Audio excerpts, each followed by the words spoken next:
I hate when people do that about me, and it's solely because of the way I look.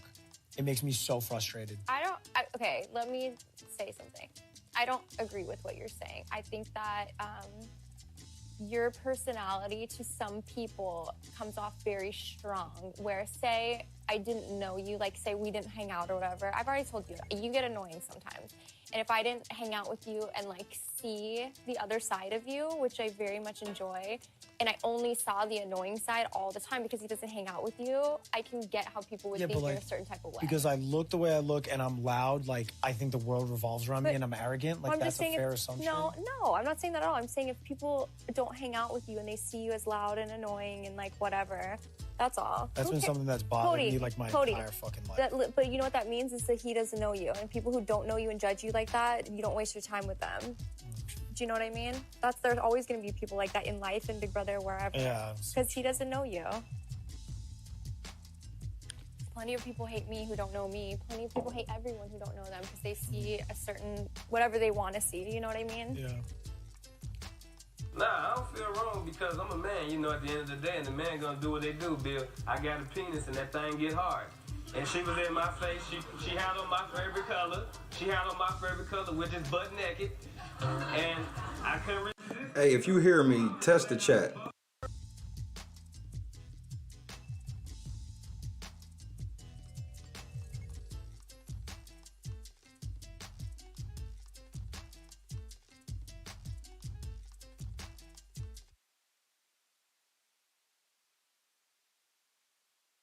Thank you.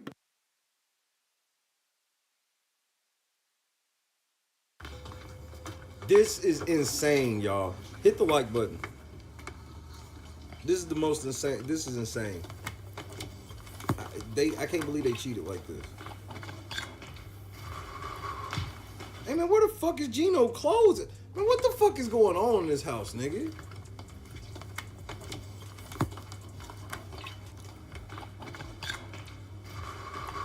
Where the fuck is Steven Giannopoulos bottoms?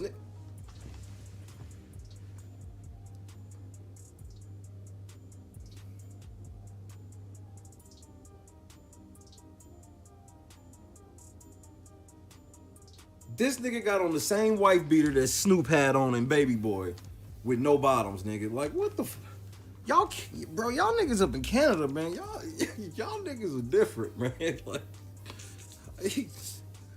I ain't saying it's bad. Y'all just different. You know what I mean? Like, we are not the same.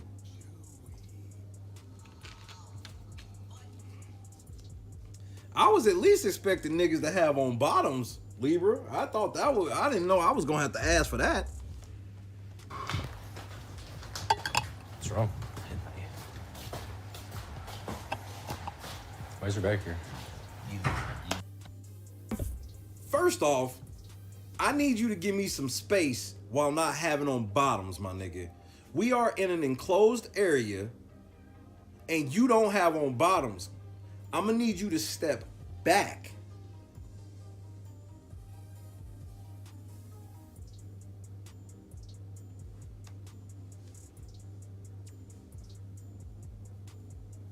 Take 2 healthy steps back, my nigga.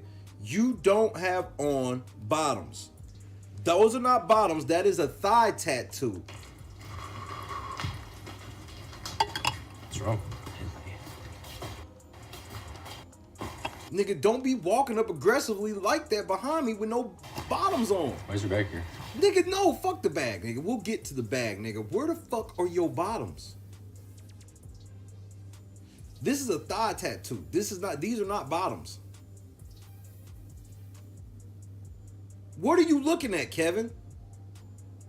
What the fuck is going on in this house, man? Hey, man, y'all got it, man. Hey. You've been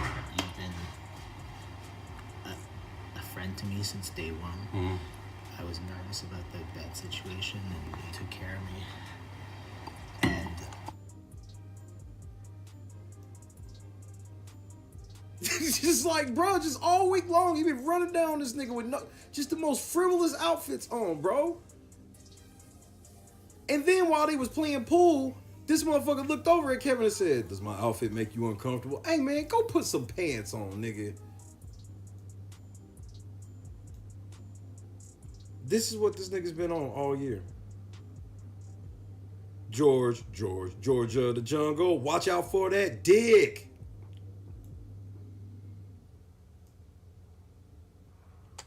It's just too much at this point.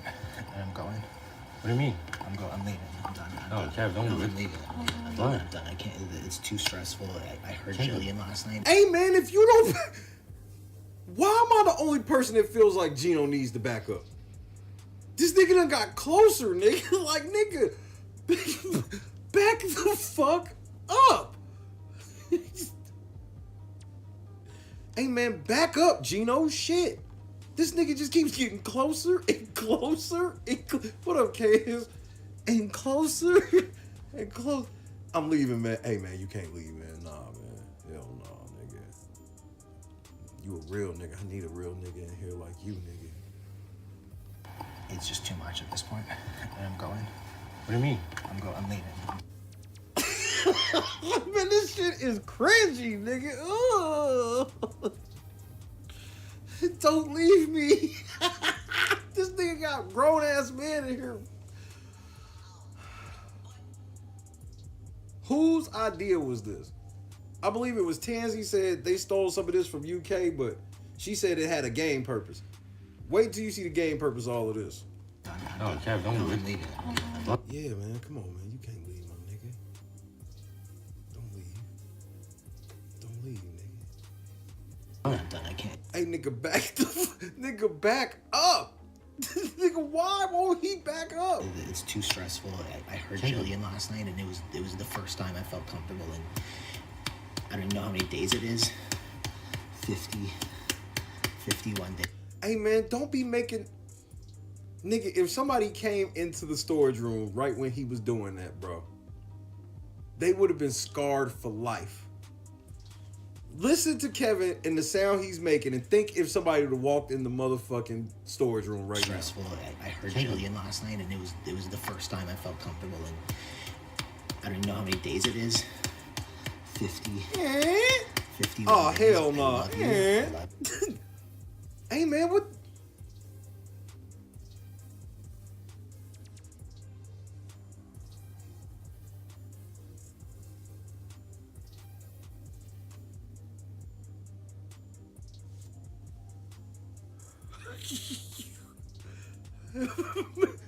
Hey man, hey man,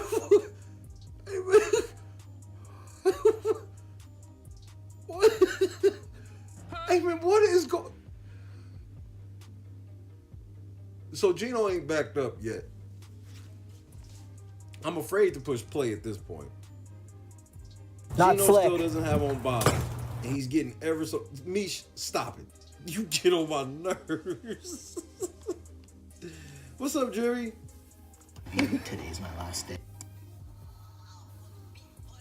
Leave me alone, Justin. I packed my bag. I'm walking out. I need to do my toiletries, and then I'm done. No, man, Kevin. Oh. Let's talk. You'll get more Hey, buddy. Hey, nigga, back up. Buddy, hey. No, I have not.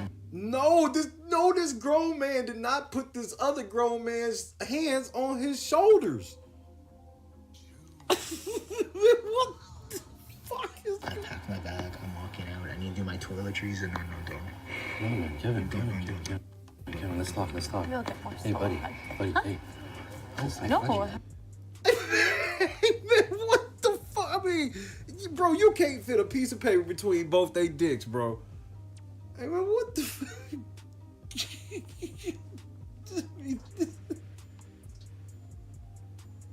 Hey, man, I just... This shit crazy, bro. Y'all Canada niggas is wild, bro. Nigga, you catching hands of Big Brother in the bro, you can't do that on C-Lot. This shit'll get your ass whooped, bro, on C-Lot. there, my man. This nigga got his ass aggressively cornered, nigga, with no bottoms on, nigga.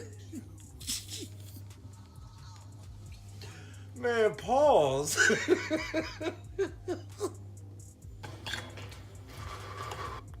Where the fuck is his bottoms at, my nigga? What is going on in this house? Y'all niggas told me to watch this Canada shit. Now y'all niggas don't want to explain shit. Explain.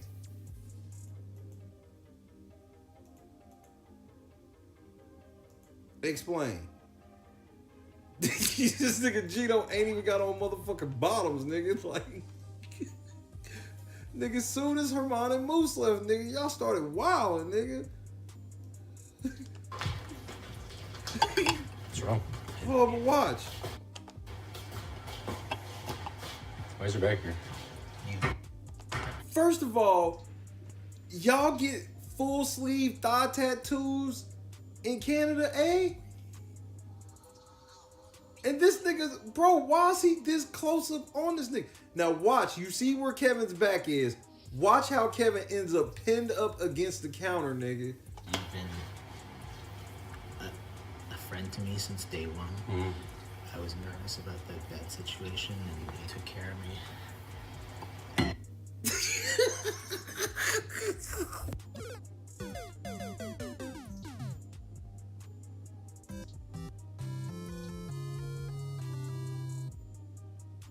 This nigga dressed like a Pac-Man ghost, nigga. Where the fuck are your bottoms at?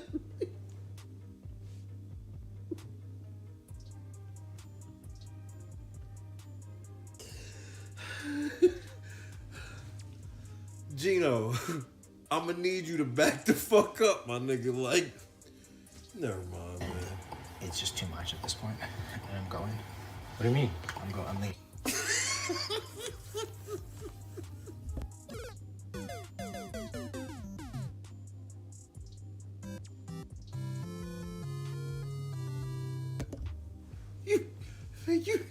You Canada niggas is, y'all niggas is wild, nigga.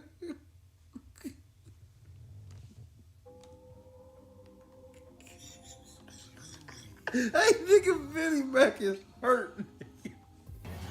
Oh, okay. Don't do it. I'm leaving. Hey, man, why do you keep getting closer, nigga? Back the fuck. This nigga got him pinned up against this counter, nigga.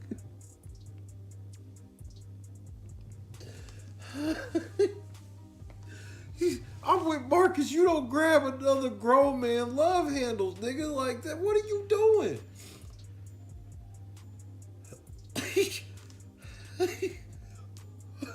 This nigga ain't got on no motherfucking bottoms, nigga.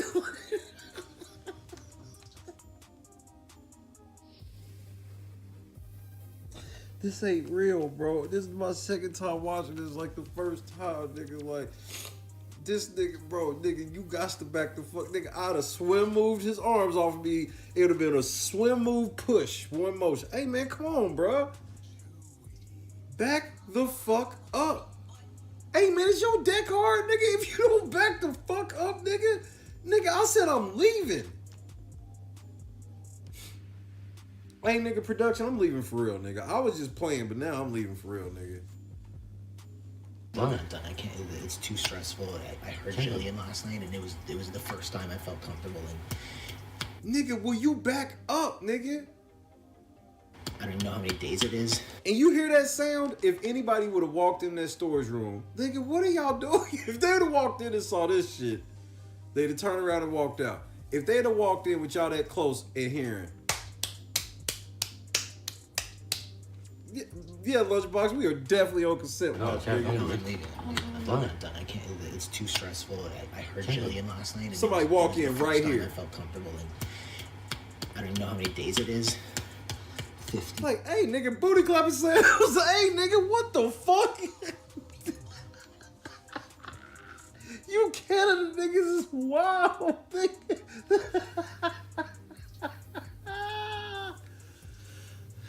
Nigga. You Canada niggas is wild, bro. If somebody had walked in the storage room and saw Gino in that outfit and heard,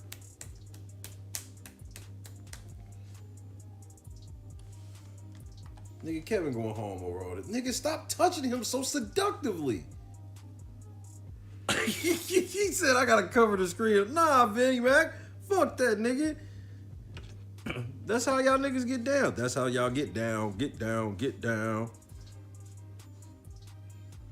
Hey, nigga, I'm not gay.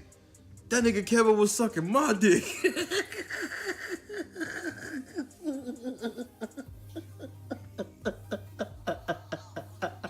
Oh, nigga, you gay.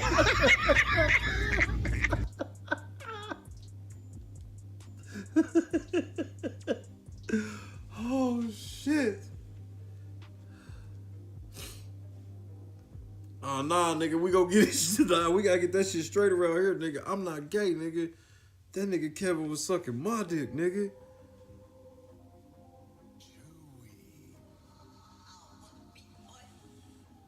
That's why you can't take niggas nowhere. That's why.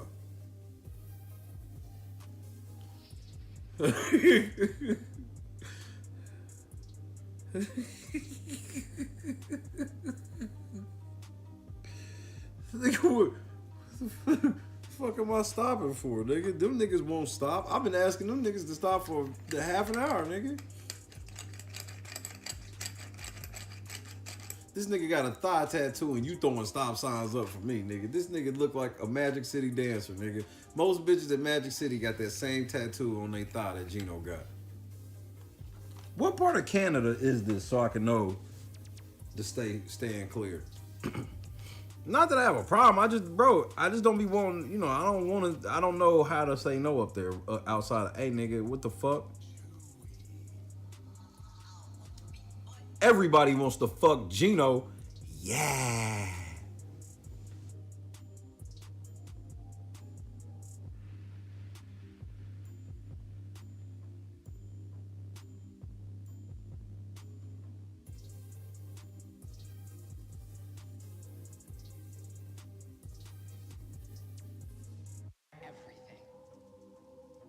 Welcome to our triple eviction. Who's got goosebumps? All right, well, we all know how I got into the situation. It was due to a sticky, gummy situation. It's too stressful. I heard Jillian last night, and it was the first time I felt comfortable. And I don't even know how many days it is. 51 days. I love you. I love you. Today's my last day. I packed my bag. I'm walking out. I need to do my toiletries, and then I'm done. And guess what I did? I kicked my feet up, and I ended up on the block. By a vote of 4-1. Gino, I'm sorry you've been evicted from the Big Brother Canada house. Please collect your things and say your goodbyes. Don't trust none of these people. Well, Herman wasn't wrong. There is a three-headed dragon in this house, and we all know who it is. Jace, I wouldn't trust them. Stay away from them. The correct answer is B, Party Casino. Congratulations, Josh. You are the new head of household. I got so many wrong. Oh my gosh. Wow. My first nominee is going to be Marty Gill. My second choice will be JC Lynn. My final nominee will be Summer. You were the George in a triple. Block. Joshua, Yes. when I asked you during your campaign if you would put me on the block, you said no. So why the did you lie? It makes absolutely no sense. I wasn't even trying to lie. In the moment, You honestly, lied. I asked you, would you put me up? because I knew that if you went up, you'd... No, you're putting me at risk, my guy. My replacement nominee will be Betty. There's one thing for sure and two things for certain. I'm not about to waste my breath on any of you folks.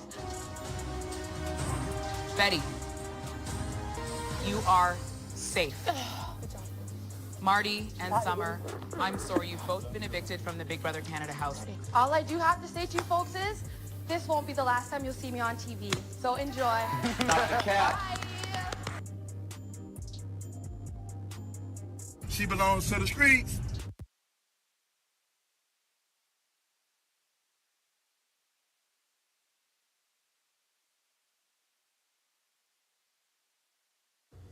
Here we go. Nominations today.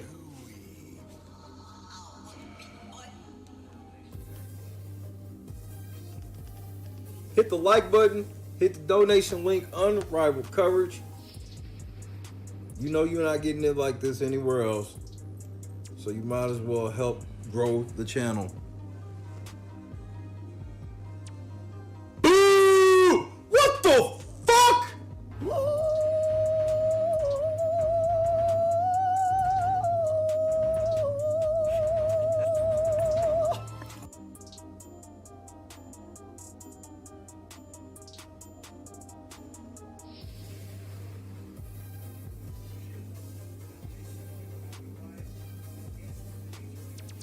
But this nigga Todd talks too much.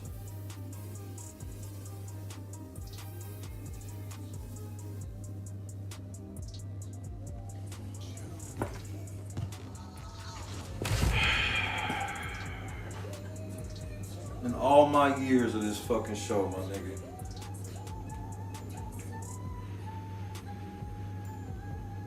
I can't believe what I'm watching.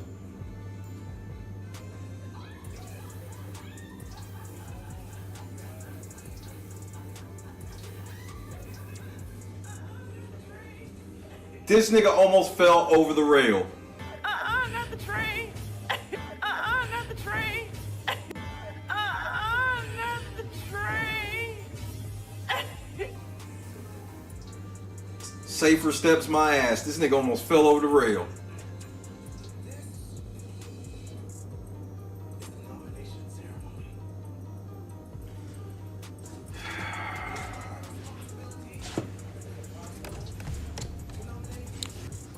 He'd have got to the bottom of them stairs and I'd have said, if you put me on the block, I'm gonna beat your ass. I'd have shit all over that. Hey, so look, dig. After all that, if you turn that key and my motherfucking face come on that screen, I'm gonna beat your ass in front of everybody. Do you, boo?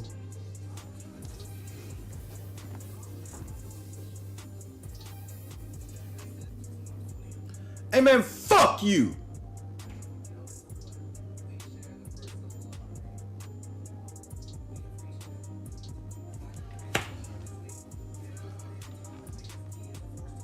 No, this nigga did not just say crushed it.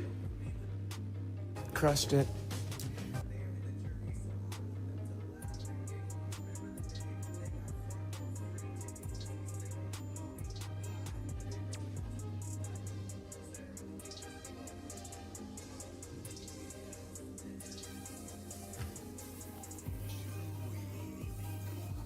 I'm calling all my gay friends. Y'all got to stand up and do something about this. That was the most disrespectful shit I've ever seen in HOH history. That was the most disrespectful shit I've ever fucking seen. And it ain't because I got a problem with gay people. It ain't because I got a problem with drag race. It's because that shit was utterly fucking disrespectful.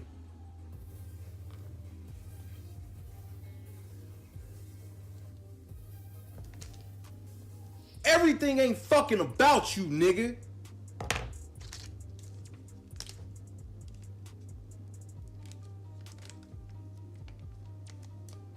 Every motherfucking thing ain't about you, nigga.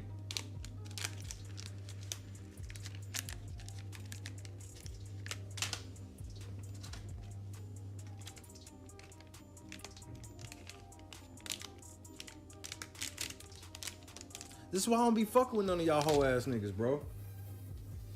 This is why I let all y'all cookout niggas and all this. This is why I let y'all do you, boo. Because in the end, y'all gonna lose anyway, bro. This is the most disrespectful shit I ever seen. This nigga put his feet all on the motherfucking table and shit. They eat off of that fucking table, bro. Business. I think I fixed that.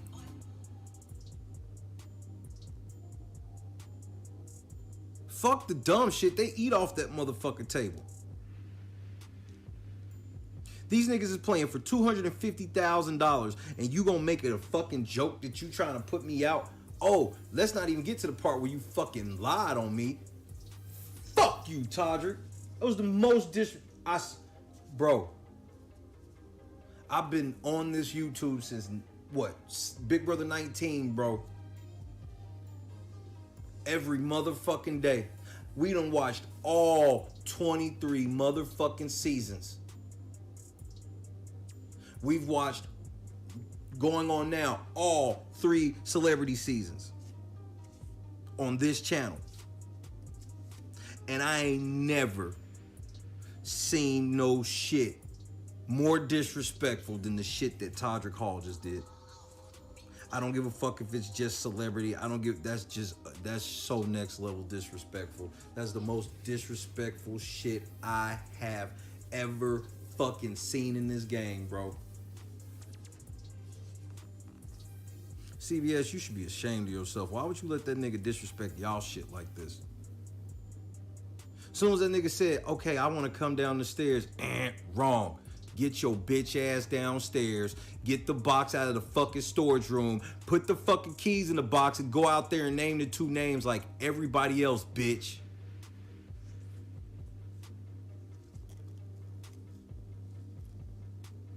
You want to put that stupid ass outfit on? Fine. All this coming down the stairs shit, fuck you, bro.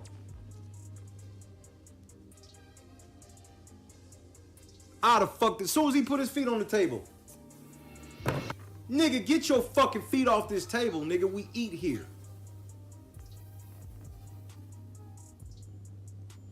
That's why your bitch ass almost fell down the stairs. I saw that shit, nigga. Not the train. I saw that. Trying to be cute. You almost fell down the stairs, nigga. You almost fell down the stairs. That was the most disrespectful shit I've ever seen. This is the super fan. He got so, bro, he cares so much about this shit. The super fan. That's what he did at nomination ceremony. Get the fuck out of here, nigga.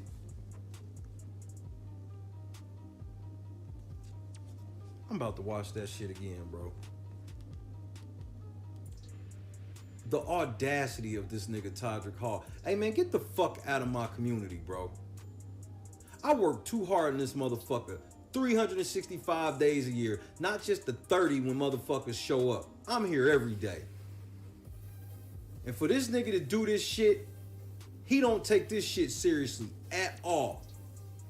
That was utterly disrespectful to Todd. That was utterly disrespectful to Lamar. That was utterly disrespectful to Cynthia. That was utterly disrespectful to Misha. It was utterly disrespectful to production. It was utterly disrespectful to Endemol, Fly on the Wall Entertainment, and CBS.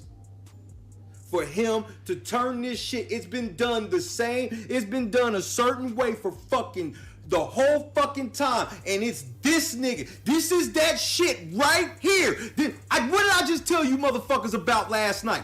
He took a 100-year dress and had it on loan and fucking alterated it. Here we go again.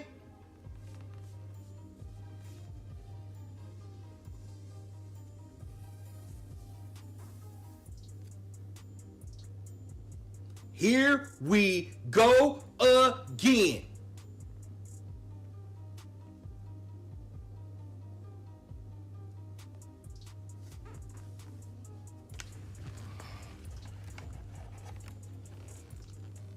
Look at this fucking fool. Who the fuck does this nigga think he is? Fucking embarrassing.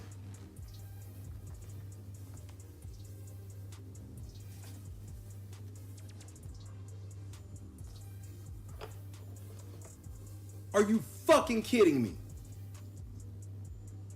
Just when you thought you've seen it all with this nigga, bro. Just when you thought you've seen it all with this nigga. Hold my beer, bro.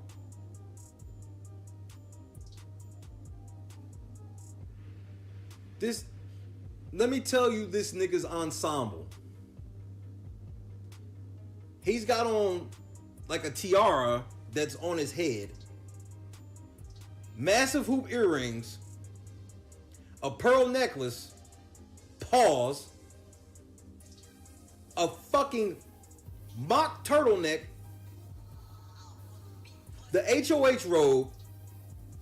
Some fucking denim Daisy Dukes. And pink Crocs.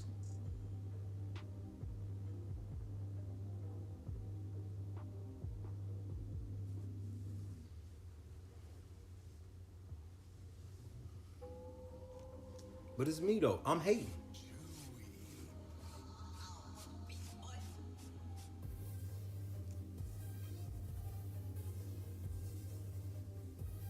But I'm hating.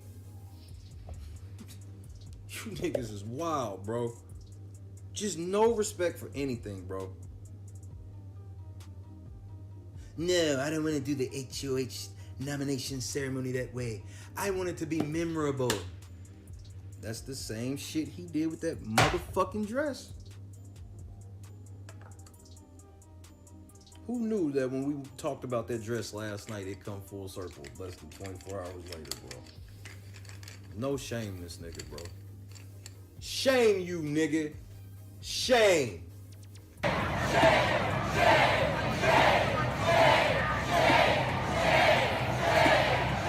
We gotta bring that back. That shit used to work. We gotta start shaming. Shame.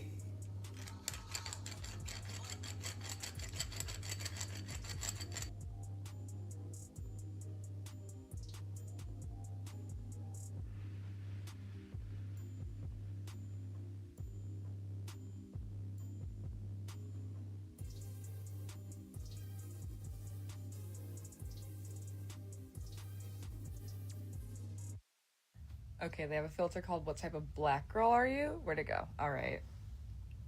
I feel like it's gonna hurt me.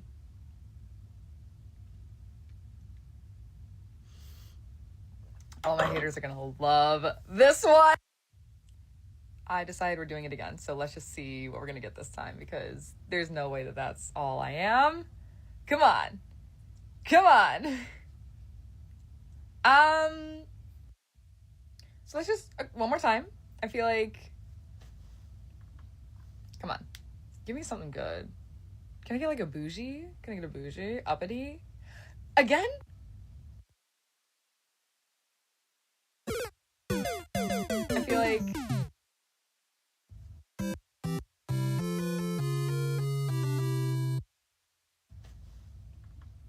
come on, give me something good.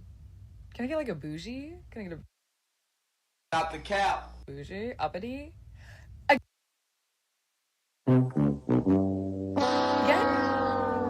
I need one good thing, please.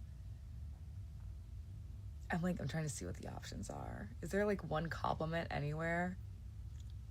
I will take that one. Yes.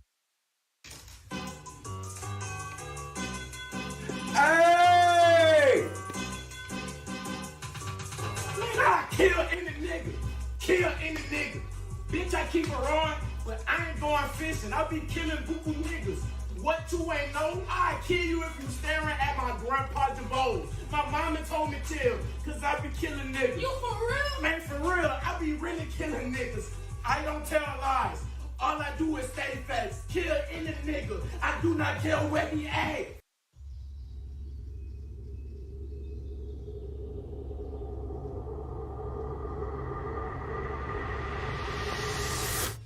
Yo, what's going on, boys? How are you? Yo, dab me up. Yeah, all right, damn. What part of the city are you from? Yo, what's up? there, brother. Hey, Yeah. What's up? Yeah. You guys ready for this? Take this. Oh, all right, sick. Why don't you guys come inside? Don't ski.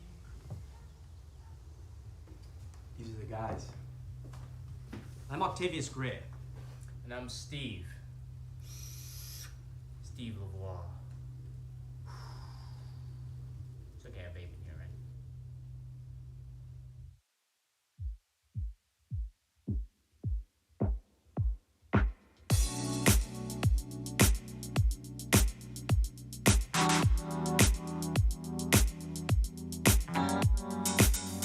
Set the mood right. Pick you up, baby, I'm looking so fly. Sunset rooftop, yeah, that's nice, right? Hop in the G-Class, I know you need that. Heart racing fast like the speed of light.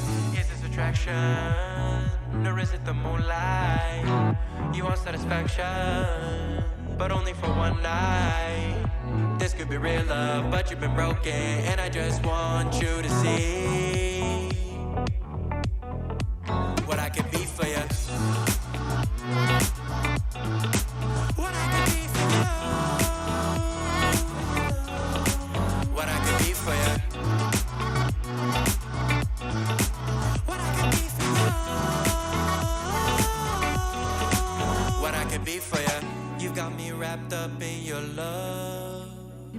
really. Finding you was like a treasure, making my heart feel this way, yeah, yeah. And I'll treat you so damn special. What you did, who you were with, I don't care about those days. When I'm with you, I won't complain. Share your success and heartbreaks. Yeah, you know I stay by your side. Never leave you dissatisfied. But I need you to let me know. Yeah, attraction. yeah, The moonlight. yeah, You want satisfaction, but only for one night. This could be real love, but you've been broken, and I just want you to see. That's fire. What I can be for you. What I can be for you. What I can be for you. What I can be for you. What I can be for you. Baby girl, it's just one night. But the women. It's just one night. Oh, yeah, it's just one night. What did I do? Baby girl, it's just one night. Yeah, girl, You were watching when keeping it real goes wrong. oh, yeah, it's just one night. Yeah, baby girl, it's just one night.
Hey, Late Night Crew, what is going on? I go by the name of King Willie, and I want to give a big shout out to the Late Night Crew and also Shay for just rocking with me. I'm a supporter, sponsor of the Late Night Crew. I love everything that y'all doing. I'm also operator of the Wealth Factor. It's a community that's geared towards helping people to build wealth. You can follow me at King Willie with 2 E's on Instagram. You can follow me on YouTube. Just go in, hit the search bar, type in the Wealth Factor, and you can also follow me on Facebook under Willie Dynamite. I love what y'all doing. Keep rocking, and y'all gonna see a lot more of me. Late Night Crew, turn it up.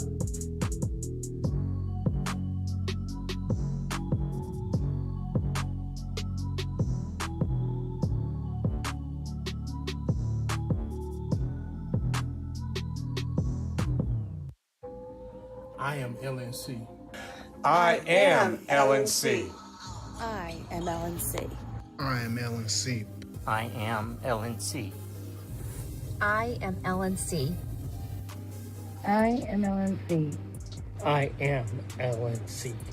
I am LNC. I am LNC. I am LNC. I am LNC. I am LNC. I am LNC. I am LNC. We are LNC. Put Shay in the house. Put Shay in the house. Put Shay in the house. Put Shay in the house. Put Shay in the house. Put Shay in the house. Put Shay in the house.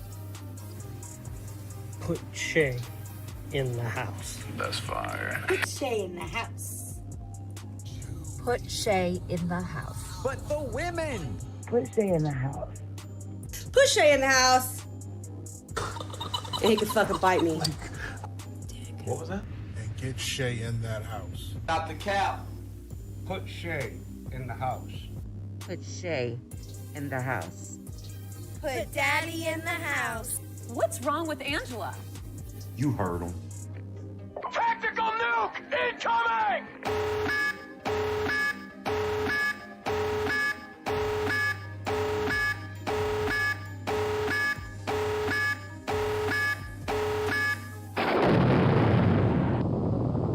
I gotta go.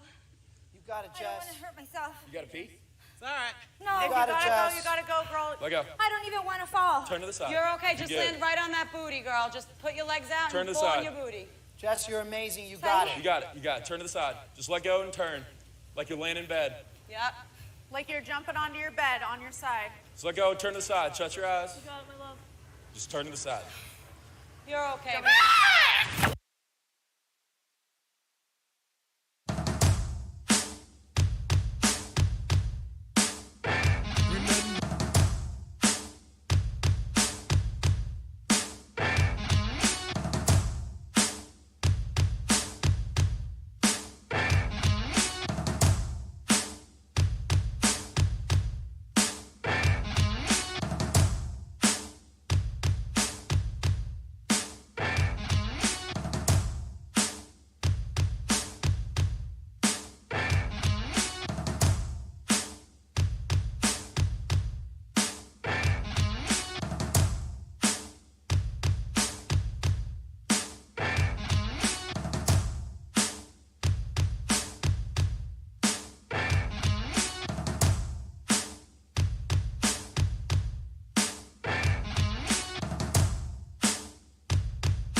women.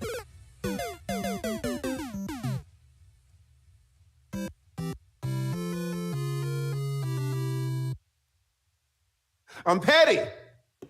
Late night crew. What does it do? Hey man, Daniel killed that shit, bro. Man, if y'all try to say he didn't, bro, y'all some haters, bro. I'm tired. Do do do do do do do of all yo shit. Do do do do do do. Rap, I'm tired. Do do do do do do do of all y'all shit. I'm tired.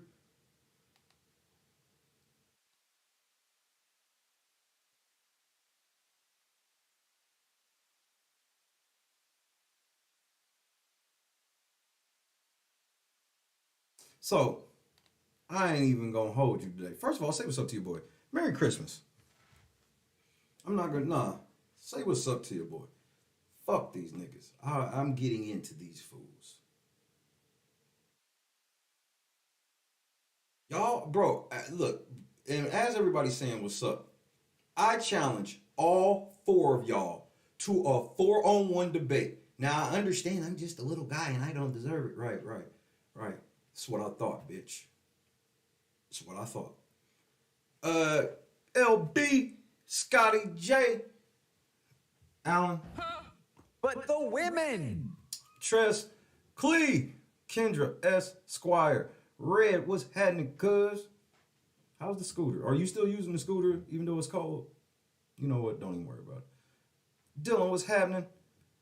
KS Dub.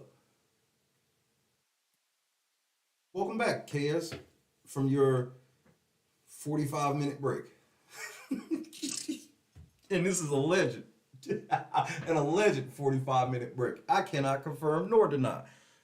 Janice Woods, what's happening, Ma?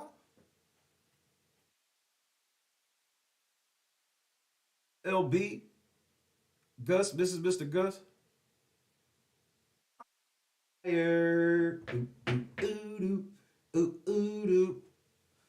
Of raps shit. I agree, Bubba. I can't deny it. Because, bro, the whole way he wrote it was some genius shit. Because he don't even let you, bro. He gives you the hook the first time instrumental. So you have no clue. Bro, that's just a blank spot. You're like, okay.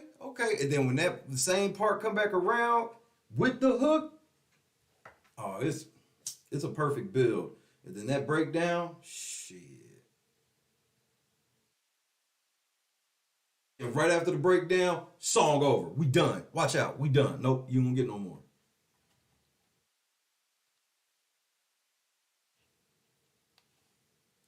But before we get into Rob Has a Podcast, year in review of Big Brother 2022, let me give you a reminder of just who Taran Armstrong and Melissa and the good old folks at Rob Has a Podcast. Let's just give you a friendly reminder. They did not just come up with the idea, because the idea had existed before. Tiffany actively created pairs. She encouraged both Hannah and Derek X, who, despite being on the same team, did not have a great game relationship prior to her encouraging them to bond in order to create that visible pair. She intentionally worked on... Hey, man, just for the record, you can't trust no dude that does his hair like the Audi logo. I'm just telling you. Claire, she is the one that exposed Kyland and Sarah Beth as a pair. Prior to that, they were hidden and they were not a pair. She is the one that told that got Xavier working on what he was doing. She helped. She was actively to the people in the game, encouraging the viewpoint of looking at people in pairs. This is something that nobody else was doing in the game. Kyland had the second most influence, in my opinion, in terms of getting the cookout where they were. But his influence was more on a more individual level. Tiffany's influence was in the house. She is the one that got the target put on the people early in the game. She is the one that helped destroy the slaughterhouse and build the royal flush, and then helped, when the pieces of the royal flush broke apart, which was Kylan's doing primarily. She helped create the narrative that shaped the house for the rest of the game for the cookout, because she had the connections and influence to create that perception while everyone else was busy, hunkering in bed with their partner. They don't even know that happened. They don't even see it. Stop the cap. This nigga just broke all types of Big Brother records for the most amount of lies in less than 2 minutes. Nigga, you lied over and over. Hey, okay, so Taran, so how was she bringing the cookout together when she went against the whole cookout in that HOH?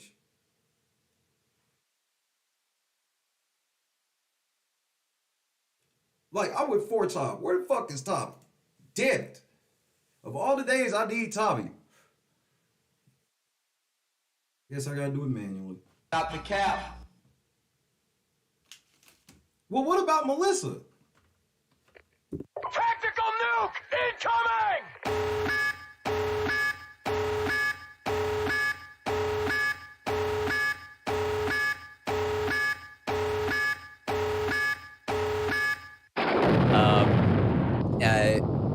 Xavier says, the thing about Tiffany is that she gravitated toward the people that were very easy to get a hold of, the very impressionable people that were very easy to manipulate.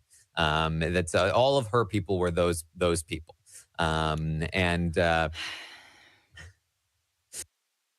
So good. So it's very frustrating to me to watch this happen. And for the longest time, I was like, you know what? I am absolutely okay with like an Xavier win, maybe even a Kylan win, because they've done some good work. They are, good competitors or whatever. But the fact that like this whole week has changed my opinion of that, I have to be honest. I do not want any of the people left in the house to win aside from Tiffany or Hannah. So like Azah, I did see her on an upward trajectory, but she's a total flop.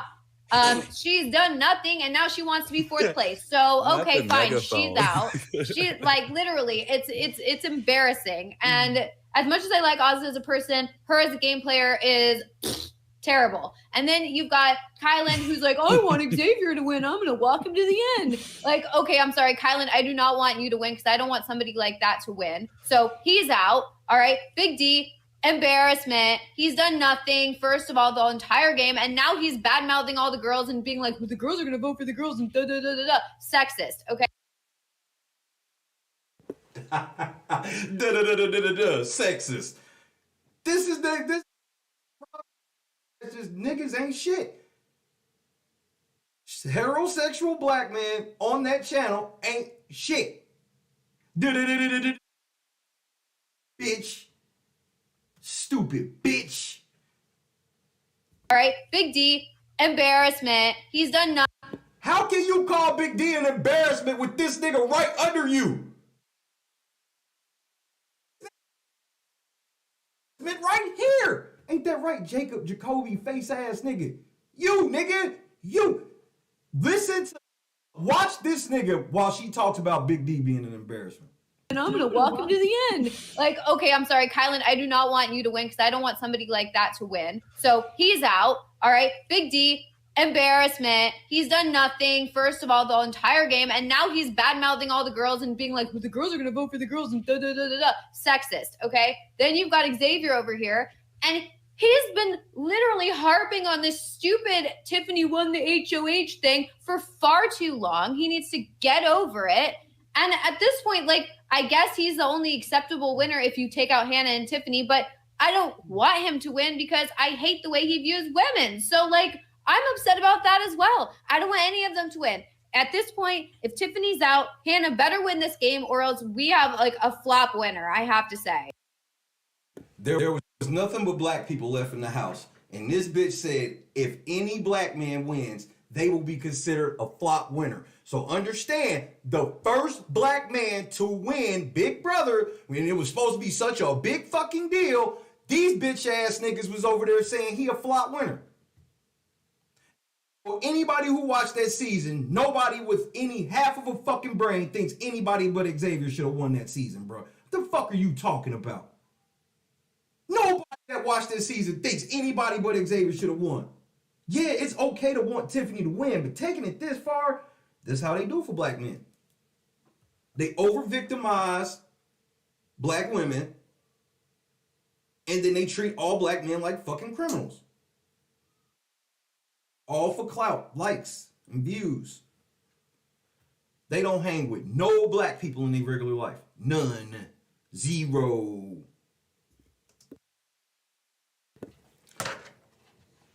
But let's get into this year in review. Oh, this is just so sweet. This is so fucking stupid. Y'all are making it so easy for the Real Late Night Crew to do what we've been doing, y'all. Bro, we just bring pain on y'all operation. Y'all whole operation has been exposed. What is their whole operation? Lie. Lie, lie, lie, lie, lie, lie, lie. Just make up shit. These niggas talk for 2 hours, right? They didn't show a single monicum of evidence. We just supposed to believe everything that Rob's sister Nino, Taran Armstrong, this bitch, and Aman thinks. Yeah, Melissa, you just known as this bitch. I'm sick of fake feminist hoes like you. You ain't run. You would never run down on a nigga like me trying to act like you so tough. Stupid bitch. You're the flop. You're the fucking flop. All of y'all niggas is flopping. But let's see what they think. Didn't want to bring up is like something I've been thinking about lately, which is like the answer to the question, would you rather win and be hated or lose and be loved? I feel like would you rather? Yep. and the mosquito question, obviously, that's like, we'll talk about that next. But no, I just think that the answer to that has changed. I feel like it used to be very clear. It was like, okay, you've got to say win and be hated. Like, duh, you have to do that. But I feel like now win and be hated is a little different. I feel like win and Right. It's extremely different because bitches like you can't win in that environment.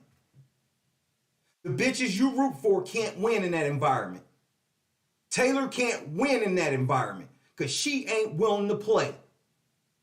She just wants to lay around and play victim. So you motherfuckers have been for Big Brother all the whole time until you rooting for Taylor. But then you can't admit. So now you are literally just casually just like, after 23 years of it playing, or 20 years of it being played like this, I mean, the times have changed. We should let women go in the house and just guilt trip everybody to the end of the game. That should be how the game is played. I want them to answer one question to me. How do you properly target a black woman in the house? How can somebody put a black woman on the block without it being an issue? Tell me. Tell me. Spoiler alert. There ain't one. See? So understand, you all are going in the house to play for somebody else that you don't even know to win. Because you got to be worried about this bitch calling you a sexist or some shit. Fuck her. That's why they sit in their little cozy shit, bro. Why ain't y'all investing in the process, bro? Why ain't y'all putting y'all money into the project and the process of all of y'all shit, bro? Y'all niggas still streaming in 720, bro. Where the money going, Rob? You don't want me to go there. You don't want me to go there. You don't want me to go be there. hated is like you win, but you're like so boring or dull or like none of the fans wanted you to win, versus lose and be loved because you like played so hard and you like went out there and like, yeah, you lost, but like the fans love you because you like took big shots and made big moves and like really gave it your all. So I feel like for me, like over the years, I feel like the answer to that question has like totally shifted. And I think it has to do with like the way people have been winning lately, which like you guys said, like, you know, if you're going to win by just like hanging, you want to win so bad that you're just going to like hang back, stay in your little box, like not make big waves, not make big moves, and just like make it to the end and then like win the last competition or whatever. Like, I feel like that is not the way to win anymore. I mean, maybe. Right, because the way to win now is to literally just fucking pretend that you got victimized by the whole fucking house, make up lie after lie, sit in the fucking room by yourself, crying and shit, and being a bitch to people. Like being a total bitch to people. She's so condescending, passive aggressive. Don't nobody like that shit. I mean, you probably still can, but I do feel like it has changed, and that's not win and be hated anymore. Like the way we are used to thinking of that question. I think that the question has evolved where I feel like that, like when it used to get asked, it was like win and be hated was like Andy Herron was like that. And it was hated was sort of like a pseudonym for people are more indifferent as opposed to that. Andy is not for win and be hated. You just made that up. Andy is not with being hated, bro. You hear how Rob just casually said that shit because he don't think, because none of his audience knows. They just, everything he said, Anybody that fucking knows this community knows that Andy Herron is not with being hated. This nigga complained that even though he won, he said CBS didn't give him enough TV time because he was gay. So you can miss me with that. He wanted to be a villain shit. Shut the fuck up. You just made that up. Didn't he, Taran? Didn't he, Taran? He just made this shit up. Like, you are hated. Now it's like, win and be hated is like Jackson Mickey. It's like that you come out of the house and, people just really do not care for you, practically. And does he look like he give a fuck? Andy's out here. See how he just lied? Jackson Mickey come out of the house. They don't like him. He said, fuck y'all, went along with his life. Andy Herron come out, they said, we ain't like you. Oh, man, it's bullshit. And CBS, they edited it. And Rob just fucking blatantly fucking lied about it. Just flipping shit on its head. You're canceled or and like you have won you're the hated, show. Yeah, or it's like you're hated because you manipulated people and you were like aggressive with your gameplay. Like, and I feel like that's no longer why people are hated when they win. Like, you're not hated because you're manipulative and you're like playing the game and you're ruthless or whatever. You're hated because you're either boring or you're like a bad person. And I feel like that's not bad behavior. Yeah, like that's not the same thing anymore. So like now I feel like if they ask that question in the interviews, like I'm a lot more like, well, that doesn't really mean anything. I used to put it like in my notes for the draft, like, oh, this person said they'd like rather lose and be loved. Well, that just means they're going to play a boring game. But you don't care about, but you see that? She admits that normally these people that play like Taylor, she don't fucking like. But for some odd reason, Taylor gets liked. And thank you, Bubba. What makes a, quote, bad person? That's woke speak for just whatever they say. I want you to notice they never give a specific example of anything. 4 fucking people, never one specific example. Now I think it's just like totally different. Yeah, and I feel like and we kind of see that like a little bit like with Survivor, especially this past season, and like people that are taking bigger moves, even though if they might be considered cutthroat, it's still at the end of the day, if you do it well, if you're a good enough player, if your relationships that you cultivated are strong enough, you should be able to survive making cutthroat moves. I feel like that doesn't make any fucking sense. You're just saying shit. That don't make no fucking sense. You know the thing about cutthroat moves, they're high risk, high reward. They're high risk, high reward. Remember, Turner played a cutthroat game and he ended up in the final fucking 3 with no votes had he went to the final 2 against either person. So you're not even making sense, Aman. You're just saying shit, bro. You're not making much sense, kid. But y'all motherfuckers aren't really smart either. None of the 4 of them are smart. That's why they lie. They too lazy to do research. They too lazy to actually watch the show. They sitting here talking about this season as if it was a success